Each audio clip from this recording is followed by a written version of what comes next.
23일차 사도행전 21장에서 25장까지 읽어보겠습니다. 두로와 가이사랴 21장. 눈물 흘린 작별을 뒤로하고 우리는 길을 떠났다. 우리는 곧 장곳으로 가서 이튿날 로도에 이르렀고 그 다음에 바다라에 도착했다. 거기서 페니키아로 직행하는 배를 찾아 그 배를 타고 출발했다. 시리아로 항로를 잡고 가는 동안에 왼쪽으로 키브로스가 시야에 들어왔다가 곧 사라졌다. 마침내 우리는 두로항에 정박했다. 짐을 내리는 동안 우리는 현지에 있는 제자들을 찾아가 그들과 함께 일회를 지냈다. 그들이 성령을 힘입어 아비를 내다보고 바울에게 예루살렘으로 가지 말라는 말을 전했다. 시간이 다 되자 그들은 시내에서 부두까지 우리를 바래다 주었다.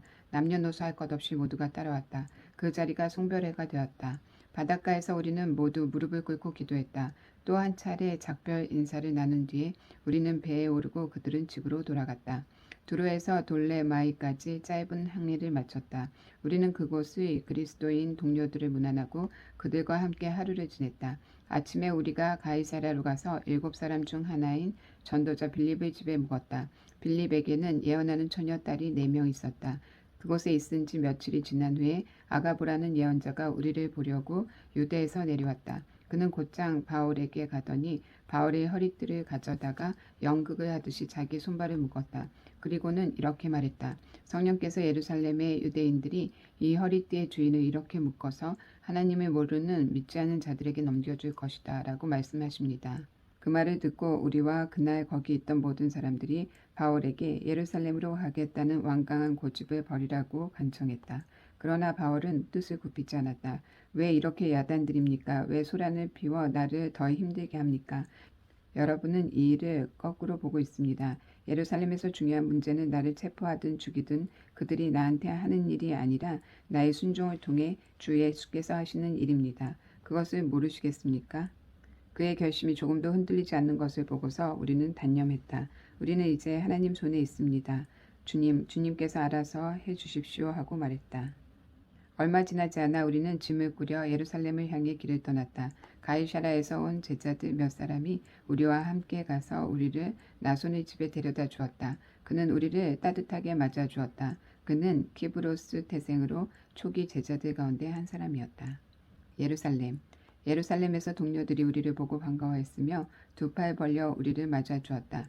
이튿날 아침 먼저 우리는 바울을 데리고 가서 야고보를 만났다. 교회의 지도자들도 다 그 자리에 있었다. 안부와 몇 마디 인사말을 나눈 뒤에 바울은 그동안 하나님께서 자신의 사역을 통해 이방인들 가운데 행하신 일을 하나하나 자세히 이야기해 주었다. 그들은 이야기를 듣고 기뻐하며 하나님께 영광을 돌렸다. 그들도 들려줄 이야기가 있었다. 그동안 여기에 무슨 일이 있었는지 보십시오. 하나님을 경외하는 유대인 수만 명이 예수를 믿게 되었습니다. 그러나 그들이 모세의 율법을 지키는데 어느 때보다 열심히 있다 보니 문제도 있습니다. 유대인들 사이에 들리는 말이 당신이 믿지 않는 이방인들 속에서 살아가는 믿는 유대인들에게 모세를 가볍게 여겨도 된다고 하면서 자녀들에게 할례를 주지 않아도 되고 옛 전통도 지킬 필요가 없다고 가르친다고 합니다. 그러나 그것은 그들이 전혀 받아들일 수 없는 일입니다. 당신이 시내에 들어온 것을 그들이 알면 어찌 될지 걱정입니다. 곤란한 일이 생길 것입니다. 그러니 이렇게 합시다. 우리 일행 가운데 정결 예식을 하기로 서원했으나 돈이 없어 행하지 못하는 4사람이 있습니다. 당신이 그들의 서원에 참여해서 그들의 비용을 대주십시오. 그러면 당신에 대해 떠도는 소문이 사실무근이며 당신이 모세의 율법을 철저히 존중한다는 것이 모든 사람 앞에 분명해질 것입니다. 당신에게 이렇게 요청한다고 해서 믿는 사람이 된 이방인들에 대해 전에 우리가 합의한 내용을 되돌리는 것은 아닙니다. 우리는 그 편지에 쓴 내용을 계속해서 굳게 붙들고 있습니다. 우상과 관계된 활동에 관여하지 말고 유대인 그리스도인들에게 거슬리는 음식을 내놓지 말며 성생활과 결혼의 도덕을 지킬 것을 말입니다. 바울은 그들의 제안대로 했다. 그 사람들을 데리고 가서 그들의 서원에 참여하고 그들의 비용을 댔다. 이튿날 그는 성전에 가서 그것을 공식화했다. 각 사람의 정결 예식을 위해 제사를 드리고 그 제사가 끝날 때까지 거기에 머물렀다. 바울이 체포되다. 그들의 정결 예식에 필요한 이래가 거의 끝나갈 무렵 에베소 근방에서 온 몇몇 유대인들이 성전에서 바울을 발견했다. 그들은 당장 그곳을 뒤집어 놓았다. 그들은 바울을 붙잡고 목이 터져라 외치기 시작했다. 도와주시오. 이스라엘 동포 여러분, 도와주시오. 이 자는 온 세상을 다니면서 우리와 우리 종교와 이 성전을 거슬러 거짓말하는 자입니다. 이제는 그리스 사람들을 여기까지 데리고 들어와서 이 거룩한 곳을 더럽혀 놓았습니다. 바울과 에베소 사람 드로비모가 함께 도성안을 다니는 것을 보고서 바울이 그를 성전까지 데려와 구경시켜 주었으리라 짐작했던 것이다. 이내 도시 전체에 소동이 일어났다. 도처에서 사람들이 성전으로 달려와 그들의 행동에 가세했다. 그들은 바울을 붙잡아 성전 밖으로 끌어낸 다음 그가 다시는 거룩한 곳에 접근하지 못하도록 성전 문을 모두 잠갔다. 그들이 바울을 죽이려고 할 때 폭동입니다. 도시 전체가 들끓고 있습니다. 하는 보고가 경비대 지휘관에게 들어갔다. 그 지휘관은 신속히 행동을 취했다. 그의 병사와 백부장들이 즉시 현장으로 달려갔다. 바울을 때리던 무리가 지휘관과 병사들을 보고서야 행동을 멈췄다. 지휘관이 다가가 바울을 체포했다. 그는 먼저 바울에게 수갑을 채우라고 명령했고 그런 다음 그가 누구이며 무슨 일을 했는지 물었다. 지휘관이 무리에게 얻은 것은 저마다 이렇게 저렇게 외치는 고함 소리뿐이었다. 광기 어린 무리의 소리를 분간할 수 없었던 지휘관은 바울을 군대 병영으로 데려가려고 명령했다. 그러나 그들이 성전 계단에 이르렀을 때 무리가 난폭해져서 병사들은 바울을 메고 가야만 했다. 그들이 바울을 메고 가자 무리가 따라오며 외쳤다. 죽여라, 저자를 죽여라. 그들이 병영에 도착해 들어가려고 할 때 바울이 지휘관에게 말했다. 한 말씀 드려도 되겠습니까? 지휘관이 대답했다. 오, 나는 당신이 그리스도 말을 하는 줄 몰랐소. 나는 당신이 얼마 전 여기서 폭동을 일으켰다가 자신을 따르는 4천여 명과 함께 광야로 잠적한 이집트 사람인 줄 알았소. 바울이 말했다. 아닙니다. 나는 다소 태생의 유대인입니다. 지금도 그 유력한 도시의 시민입니다. 간단한 부탁을 하나 드리겠습니다. 내가 저 무리에게 말할 수 있게 해주십시오. 바울이 자신의 이야기를 말했다. 병력 계단에 서 있던 바울이 돌아서서 손을 들어 올렸다. 바울이 말을 시작하자 무리가 조용해졌다. 그는 히브리 말로 이야기를 했다. 22장 사랑하는 내 형제요 아버지이신 여러분, 나에 대해 미리 결론을 내리기 전에 지금부터 내가 하는 말을 잘 들어주십시오. 그들은 그의 히브리 말로 말하는 것을 듣고는 더 조용해졌다. 모두가 그의 말을 한마디도 놓치지 않으려고 했다. 그가 말을 이었다. 나는 길리기아의 다소에서 태어난 선량한 유대인입니다. 여기 예루살렘에서 교육받았고 랍비 가말리엘의 엄격한 지도 아래 우리 종교의 전통을 철저히 배웠습니다. 그리고 지금 여러분처럼 나도 항상 열정적으로 하나님 편에 있었습니다. 나는 이 도와 관련된 사람이면 누구나 추적하고 맹렬히 공격해서 하나님을 위해 죽일 준비가 되어 있었습니다. 나는 남자든 여자든 가리지 않고 가는 곳마다 그들을 잡아들여 감옥에 가두었습니다. 대제사장이나 최고 의회의 누구에게나 물어보면 그 사실을 확인할 수 있습니다. 그들 모두가 나를 알고 있었습니다. 그러다가 나는 예수를 따르는 이들을 추적하고 체포하려고 우리 형제들이 있는 다마스쿠스로 떠났습니다. 나는 그들을 예루살렘으로 데려와서 형을 받게 하는 권한이 부여된 공문서를 가지고 있었습니다. 정오쯤 다마스쿠스 외곽에 이르렀을 때 하늘에서 눈부신 빛이 강하게 비쳤습니다. 나는 바닥에 쓰러졌고 시야가 흐려졌습니다. 그때 한 음성이 들렸습니다. 사울아 사울아 왜 나를 해치려고 하느냐. 나는 주님 누구십니까 하고 물었습니다. 나는 내가 핍박하는 나사렛 예수다 하고 그분이 말씀하셨습니다. 동료들은 그 빛을 보았으나 그 대화는 듣지 못했습니다. 그래서 나는 주님 이제 제가 어떻게 해야 합니까 하고 물었습니다. 그분은 일어나서 다마스쿠스로 들어가거라. 앞으로 내가 해야 할 일을 말해줄 사람이 거기에 있다 하고 말씀하셨습니다. 그래서 우리는 다마스쿠스로 들어갔습니다. 내가 처음 계획한 것과는 전혀 다른 모습으로 그 성에 들어간 것입니다. 나는 눈이 멀어 볼 수 없었기 때문에 동료들이 내 손을 잡고 데리고 들어가야 했습니다. 바로 그때 아나니아를 만났습니다. 그는 우리의 율법을 잘 지키기로 소문난 사람입니다. 이것은 다마스쿠스 유대인 공동체가 다 동의하는 사실입니다. 그가 와서 내 어깨에 손을 얹고 눈을 들어보시오 하고 말했습니다. 내가 눈을 들었는데 어느새 나는 그의 눈을 똑바로 쳐다볼 수 있었습니다. 다시 보게 된 것입니다. 그러자 그가 말했습니다. 우리 조상의 하나님이 그대를 택하셔서 그 그분의 활동 계획을 알게 하셨습니다. 그대는 의롭고 죄 없으신 분을 실제로 배웠고 그분의 말씀을 들었습니다. 이제 그대는 만나는 모든 사람에게 그대가 보고 들은 것을 증거하는 핵심 증인이 될 것입니다. 그러나 망설이지 말고 일어나 세례를 받으십시오. 죄를 깨끗이 씻어내고 하나님과 직접 사귀십시오. 정말로 아나니아가 말한 대로 되었습니다. 예루살렘으로 돌아온 뒤에 어느 날 나는 성전에서 하나님의 임재에 잠겨 기도하다가 그분을 배웠습니다. 하나님의 의롭고 죄 없으신 분을 뵙고 그분께서 하시는 말씀을 들었습니다. 서둘러라. 최대한 서둘러 여기를 떠나라. 여기 예루살렘에 있는 유대인들 가운데 어느 누구도 내가 나에 대해 말하는 말을 받아들이지 않을 것이다. 처음에는 반대했습니다. 저보다 적합한 사람이 누가 있겠습니까? 제가 주님 믿는 사람들을 핍박하고 회당에서 마구 때리고 감옥에 가두는 일에 얼마나 열중했는지 모르는 사람이 없습니다. 주님의 증인 스데반이 살해될 때에도 바로 그 자리에서 제가 살인자들의 겉옷을 들고 그들을 응원했습니다.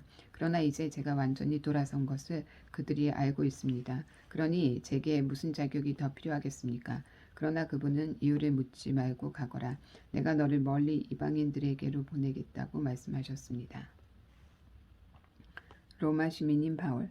모여있던 사람들이 집중해서 듣다가 갑자기 소리를 질렀다. 저 자를 죽여라. 버러지 같은 놈이다. 밟아버려라. 그들은 주먹을 휘둘렀다. 욕설이 쏟아졌다. 그때 지휘관이 끼어들어 바울을 병영으로 데려가라고 명령했다. 지휘관도 잔뜩 화가 치밀었다. 그는 이 일의 진상을 규명하기 위해 바울을 고문하고 신문하기로 결심했다.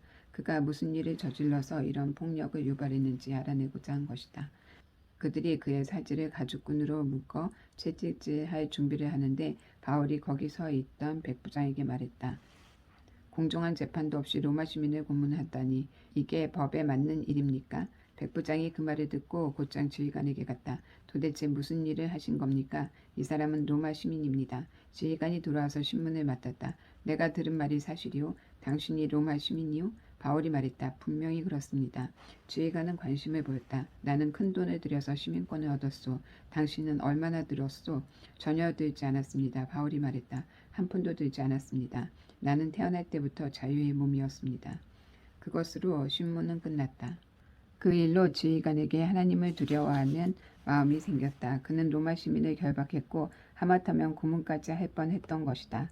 이튿날 지휘관은 문제의 원인을 규명하고 유대인들의 고발에 배후가 있는지 확실히 알아보기로 작정했다. 그는 바울의 결박을 풀어주고 명령을 내려 대제사장들과 최고의 의회를 소집했다. 그들의 생각을 알아보기 위해서였다. 바울은 안내를 받아 그들 앞에 섰다. 최고 의회 앞에 선 바울 23장. 바울은 침착하게 의회 의원들을 둘러본 다음 자신의 견해를 밝혔다. 친구 여러분, 나는 지금 이 순간까지 평생을 하나님 앞에서 깨끗한 양심으로 살아왔습니다. 그 말에 대제사장 아나니아가 격분했다. 그는 옆에 있던 사람들에게 바울의 뺨을 때리라고 명령했다. 그러자 바울이 응수했다. 하나님께서 당신을 치실 것이요. 이 위선자여, 율법대로 나를 심판한다고 거기에 앉아 있으면서 율법을 어기고 나를 치라고 명하는 것입니까? 측근들이 괘씸하게 생각했다. 어떻게 내가 하나님의 대제사장을 함부로 말하느냐. 바울이 놀란 듯이 행동했다. 그가 대제사장인 줄 내가 어찌 알 수 있었겠습니까? 그는 대제사장답게 처신하지 않았습니다. 여러분 말이 맞습니다. 성경에도 백성의 통치자를 욕하지 말라고 했습니다. 미안합니다. 의회의 일부는 사두개인으로 일부는 바리새인으로 구성되었다. 그 둘이 서로 얼마나 미워하는지 알고 있던 바울은 그들의 적대감을 이용하기로 했다. 형제 여러분, 나는 대대로 바리새인 집안에서 태어나 충실한 바리새인입니다. 내가 이 법정에 끌려온 것도 바리새인으로서의 내 신념인 죽은 사람들의 소망과 부활을 믿었기 때문입니다. 그가 이렇게 말하자 의회는 바리새인과 사두개인으로 완전히 갈라져서 뜨거운 논쟁을 벌였다. 사두개인들은 부활이나 천사, 심지어 영의 존재도 부인하는 사람들이었다. 그들은 눈에 보이지 않으면 믿지 않았다. 그러나 바리새인들은 그 모두를 믿었다. 그러다 보니 큰 언쟁이 벌어진 것이다. 그때 바리새인 쪽의 종교학자 몇 사람이 언성을 높이면서 반대편 사두개인들의 말문을 막았다. 우리는 이 사람에게서 아무 잘못도 찾지 못하겠소. 만일 어떤 영이나 천사가 이 사람에게 말한 것이라면 어찌하겠소. 행여 우리가 하나님을 대적해 싸우는 것이라면 어찌할 셈이요. 불에 기름을 얽는 격이었다. 언쟁이 달아올라 너무 과격해지자 지휘관은 행여 그들이 바울의 사지를 찢어 죽이지는 않을까 두려웠다. 그는 병사들에게 바울을 거기서 빼내어 병영 안으로 다시 호송해 가라고 명령했다. 바울을 해치려는 음모. 그날 밤 주님께서 바울에게 나타나셨다. 괜찮다. 다 잘 될 것이다. 지금까지 너는 여기 예루살렘에서 나의 훌륭한 증인이었다. 이제 너는 로마에서 내 증인이 될 것이다. 이튿날 유대인들이 바울을 해치려고 음모를 꾸몄다. 그들은 그를 죽이기 전에는 먹지도 않고 마시지도 않기로 엄숙히 맹세했다. 40명이 넘는 자들이 이 살인 동맹에 맹세하는 의식을 갖고 대제사장과 종교 지도자들을 찾아갔다. 우리는 바울을 죽이기 전에는 아무것도 먹지도 않고 마시지도 않기로 엄숙히 맹세했습니다. 다만 여러분의 도움이 필요합니다. 의회에서 죄목을 더 자세히 조사하려고 하니 바울을 다시 보내달라고 지휘관에게 요청하십시오. 나머지는 우리가 알아서 하겠습니다. 그가 여러분 근처에 오기도 전에 우리가 죽여버리겠습니다. 여러분은 그 일에 휘말리지 않도록 하겠습니다. 바울의 외 조카가 그들이 매복을 모의하는 이야기를 엿듣고 즉시 병영으로 가서 바울에게 이 사실을 알렸다. 바울은 백부장 하나를 불러서 말했다. 이 청년을 지휘관에게 데려가 주십시오. 그가 중요하게 드릴 말씀이 있습니다. 백부장이 그를 지휘관에게 데리고 가서 말했다. 죄수 바울이 이 청년을 지휘관님께 데려가 달라고 했습니다.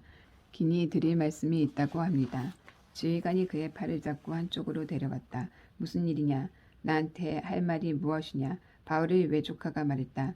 유대인들이 바울을 해치려고 음모를 꾸몄습니다. 그들은 그의 죄목을 더 자세히 조사해 보겠다는 구실로 아침 일찍 바울을 의회로 보내달라고 지휘관님께 부탁할 것입니다.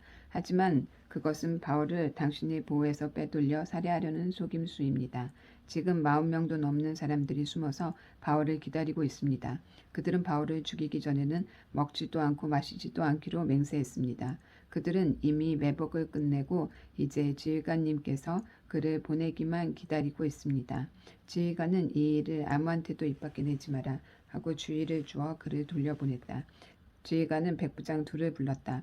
가이사랴로 떠날 병사 200명을 준비시켜라. 기병 70명과 보병 200명과 함께 오늘 밤 9시까지 행군할 준비를 해두어라. 바울과 그의 소지품을 실을 노새도 2마리 필요할 것이다. 이 사람을 벨릭스 총독에게 무사히 넘겨야겠다. 그리고 그는 이렇게 편지를 썼다. 글라우디오 루시아가 벨릭스 총독 각하께 안녕하십니까? 이 사람은 내가 유대인 무리에서 구해낸 자입니다. 그들이 그를 잡아서 죽이려고 할 때 그가 로마 시민인 것을 알게 되었습니다. 그래서 병사들을 보냈습니다. 그가 무슨 잘못을 저질렀는지 알고 싶어 그를 그들의 의회 앞에 세웠습니다. 알고 보니 자기들끼리 종교적인 문제로 이견이 있어 말다툼이 격화되었을 뿐 범죄와는 전혀 거리가 멀었습니다. 그러던 차에 유대인들이 그를 살해하려는 음모를 꾸민 것을 알게 되었습니다. 나는 그의 안전을 위해 그를 여기서 급히 빼내는 것이 좋겠다고 판단했습니다. 그래서 그를 가깝게 보냅니다. 그를 고발한 무리에게도 이제 그가 각하의 관할하에 있다고 알리겠습니다. 그날 밤 병사들은 명령받은 대로 바울을 데리고 안드바르디의 안전한 곳으로 갔다. 이튿날 아침에 병사들은 기병대의 호송하에 바울을 가이사랴로 보내고 예루살렘 병영으로 돌아갔다. 기병대는 가이사랴에 돌아가서 바울과 편지를 총독에게 인계했다. 편지를 다 읽은 총독은 바울에게 어느 지역 출신인지를 물었다. 길리기아라는 답을 들었다. 총독은 바울에게 그대를 고발하는 사람들이 오면 그대의 사건을 처리하겠소 하고 말했다. 총독은 바울을 헤롯 왕의 공관에 가두어 두라고 명령했다. 자신을 변호하는 바울 24장. 닷새 후에 대제사장 아나니아가 지도자 대표단과 함께 법정 변호인 더블로를 데리고 도착했다. 그들은 총독에게 바울을 고발하는 소송을 제기했다. 바울이 법정 앞에 불려 나오자 더블로가 기소 발언을 했다. 벨릭스 각하의 지혜롭고 너그러운 통치에 우리는 언제 어디서나 감사할 따름입니다. 우리가 이 모든 평화를 누리고 날마다 각하의 개혁으로 득을 보는 것은 오로지 각하 덕분임을 잘 알고 있습니다. 장황한 말로 각하를 피곤하게 하지 않겠습니다. 부디 넓으신 마음으로 제 말을 들어주십시오. 아주 간략히 아뢰겠습니다. 우리는 이 사람이 평화를 어지럽히고 온 세상에 있는 유대인들을 상대로 폭동을 선동하는 것을 여러 번 보았습니다. 그는 나사렛파라고 하는 선동적 분파의 주모자입니다. 그야말로 암적인 존재라 할 수 있습니다. 우리는 그가 우리의 거룩한 성전을 더럽히려고 하는 것을 목격하고는 그를 체포했습니다. 직접 신문해 보시면 이 모든 고발 내용을 확인하실 수 있을 것입니다. 유대인들도 이 말에 합세했다. 직접 들어보시오. 맞는 말입니다. 총독이 몸짓으로 바울에게 이제 그의 차례가 되었음을 알렸다. 바울이 말했다. 총독 각하, 지난 여러 해 동안 총독께서 얼마나 공정하게 우리를 재판하셨는지 압니다. 그래서 나는 총독님 앞에서 나 자신을 변호하게 된 것을 다행으로 여깁니다. 나는 본국에 돌아온 지 겨우 열 이틀 되었습니다. 날짜 관계는 쉽게 확인할 수 있습니다. 나는 오순절에 예루살렘에서 예배를 드리기 위해 일부러 왔습니다. 도착한 이후로는 줄곧 내 일에만 충실했습니다. 내가 성전에서 논쟁을 벌이거나 거리에서 무리를 선동하는 것을 보았다고 말할 수 있는 사람은 아무도 없습니다. 저들의 고발 내용 중에 증거나 증인으로 입증할 수 있는 것은 단 하나도 없습니다. 그러나 내가 이것 하나는 기꺼이 인정합니다.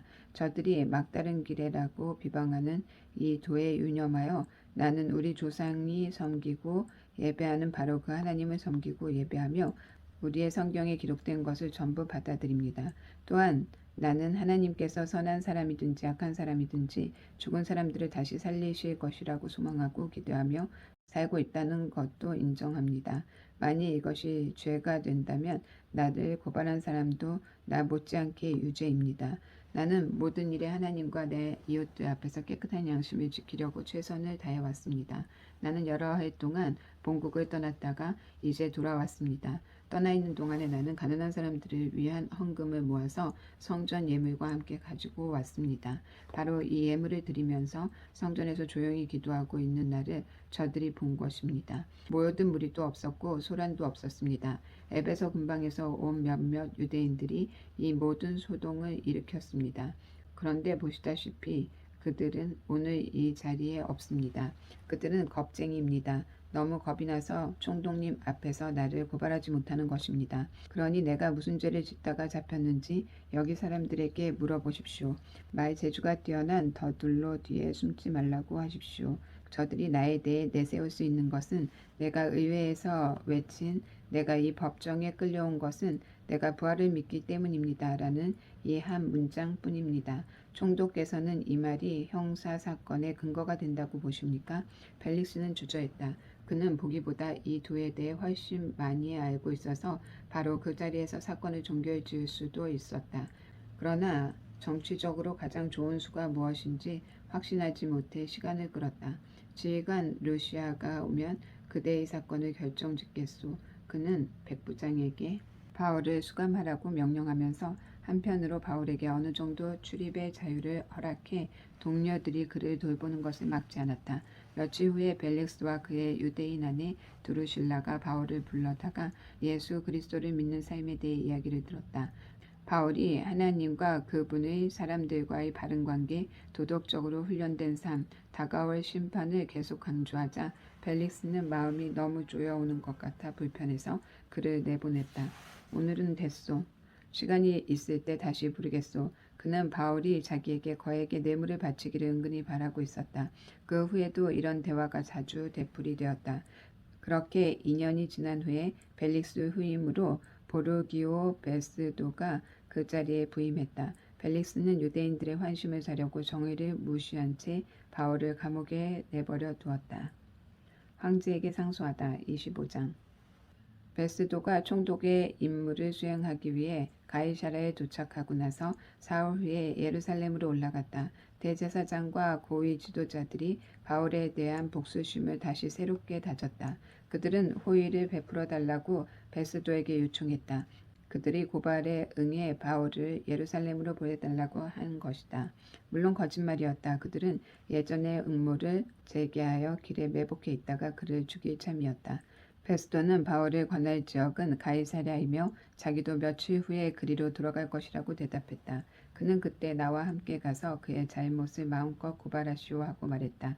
베스도는 여드레 또는 열흘 후에 가이사랴로 돌아갔다. 이튿날 아침에 그는 법정에 앉아 바울을 불러들였다. 바울이 들어서는 순간 예루살렘에서 내려온 유대인들이 그에게 달려들어 온갖 과격한 고발을 퍼부었다. 그러나 그 중에 그들이 입증할 수 있는 것은 하나도 없었다. 이어서 바울이 증언대에 서서 간단히 말했다. 나는 유대인의 종교나 성전이나 황제에게 아무것도 잘못한 것이 없습니다. 그뿐입니다. 그러나 베스도는 유대인들의 환심을 사고 싶어 이렇게 말했다. 그대가 예루살렘으로 올라가 거기서 재판을 받으면 어떻겠소? 바울이 대답했다. 이 순간 나는 황제의 법정에 서 있습니다. 나는 얼마든지 이 자리에 설 권리가 있으며 앞으로도 계속해서 여기에 서 있을 것입니다. 나는 유대인들에게 아무것도 잘못한 것이 없으며 총독께서도 나만큼이나 그 사실을 잘 아십니다. 만일 내가 범죄를 저질러 사형을 받아 마땅하다면 기한을 정하십시오. 달게 받겠습니다. 그러나 저들의 고발이 사실 무근이라면 그렇다는 것을 총독께서도 아십니다. 아무도 저들의 터무니없는 수작을 따르라고 내게 강요할 수 없습니다. 여기서 이만큼 시간을 허비한 것으로 충분합니다. 나는 황제에게 상소합니다. 베스도가 참모들과 잠시 이야기를 나눈 뒤에 평결을 내렸다.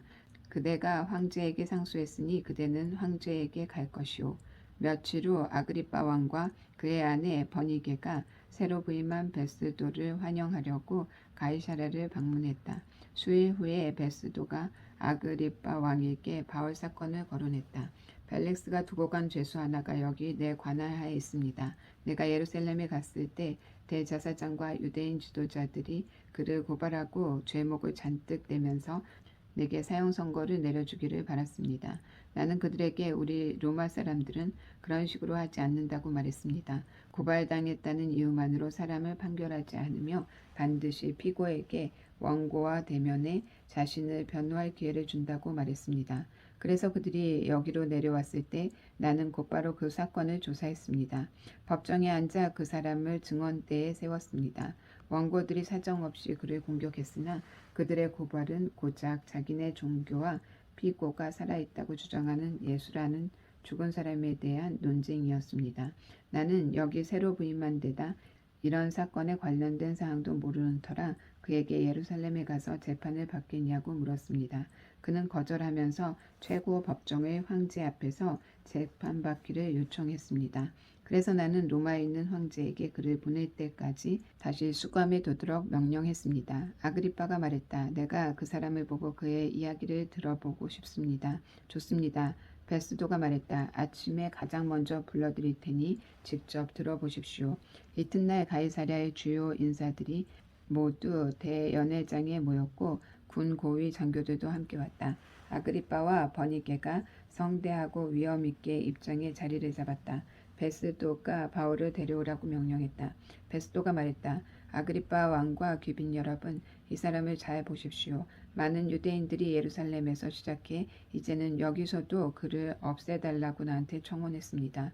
그들은 더없이 맹렬하게 그의 처형을 요구했습니다. 내가 조사해보니 그는 아무 죄도 짓지 않았다는 판단이 섰습니다. 그는 황제 앞에서 재판받게 해달라고 요청했고 나는 그를 로마로 보내기로 승낙했습니다. 하지만 내 주이신 황제께 뭐라고 써야 하겠습니까? 유대인들이 내놓은 고발은 다 허위로 꾸민 것이고 그 밖에 내가 더 밝혀낸 것은 하나도 없습니다. 그래서 이렇게 여러분 앞에 특별히 아그리빠 왕 앞에 그를 데려다 세운 것입니다. 제대로 된 소송에 어울리는 무언가를 건질 수 있을까 해서 말입니다. 죄수로 하여금 재판을 받기에 그 먼 길을 보내면서 문서에 제목 하나 적을 수 없다면 우스운 꼴이 될 것입니다. 오늘은 여기까지 읽겠습니다.